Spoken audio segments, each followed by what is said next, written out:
Sebuah video memperlihatkan salah seorang warga mancing di sungai malah dapat motor Honda Vario dan sepeda.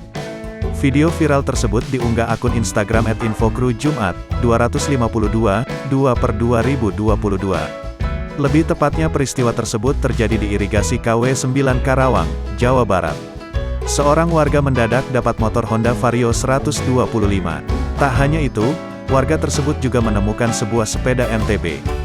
Padahal niat warga tersebut ingin memancing ikan, malah dapatnya motor Honda Vario sekaligus sepeda MTB. Yang jadi pertanyaannya, kok bisa warga mancing di sungai langsung dapat motor? Dalam keterangan yang tertulis pada video, motor tersebut diketahui tercebur di irigasi 7 bulan lalu, dan baru ditemukan sekarang saat seorang akan mancing ikan. Padahal dulu dicari-cari tidak juga ketemu, tulis keterangan dalam video.